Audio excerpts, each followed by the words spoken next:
I grew up at a dairy farm where, except for a couple of brown Swiss, all of our herd was black and white Holsteins.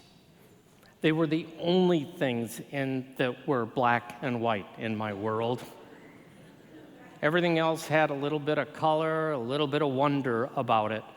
Farms and big families have a way of doing that because, weather is always changing, crops are always vulnerable, animals are terribly unpredictable, and family? Yeah, you know what family is, right? Just being surrounded by that every day kept my world from becoming too black and white. Life was colorful, it was ever-changing, constantly revolving, just like today, just like ours, right?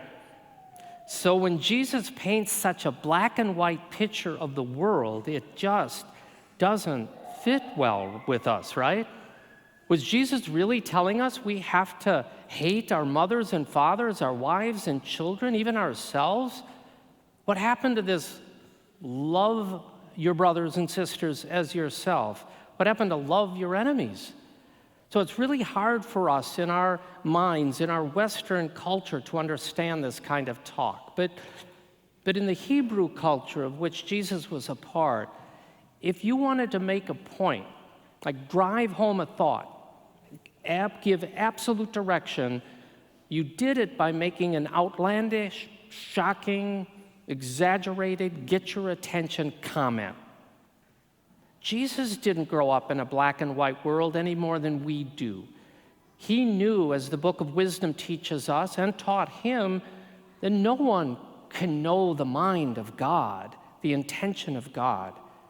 But if we don't put God first in our lives, our egos take over. Without putting God first, our priorities get confused. Without putting God first, our possessions can even get in the way.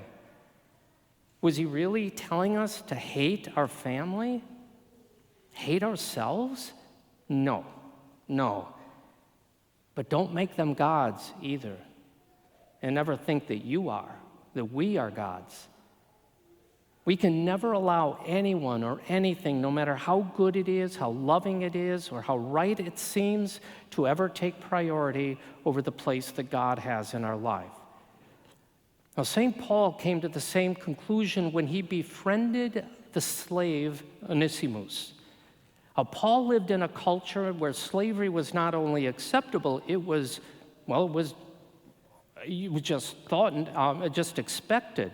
A world without slavery was unheard of, unthought of. It was always this way. This is the way life is. We have slaves. And yet he was writing a letter to Philemon, his friend, telling him, you need to welcome this slave, Onesimus, as your equal, as your brother in Christ. Even the institution of slavery in his culture, as solid as it was, could not rise above God and the command of God to love all of our brothers and our sisters. Following Christ, Christianity is not made for the weak of heart. To fully live it, constantly live it, it's a tough road. Because the only thing that black and white is in it at all is that Christ comes first. Before any relationship, before any institution or ideology, before any political alliance or dogma, before anything else, we have to place God. And that's not an easy thing to do when you're surrounded by such good people like yourselves, right? And wonderful, solid institutions, including the church.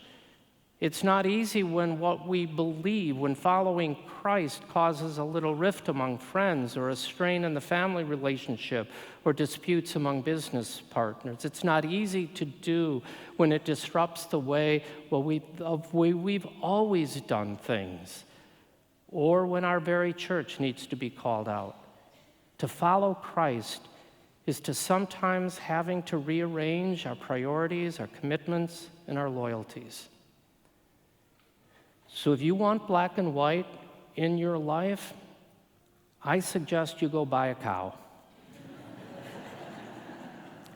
But if you want the fullness of life, follow Christ.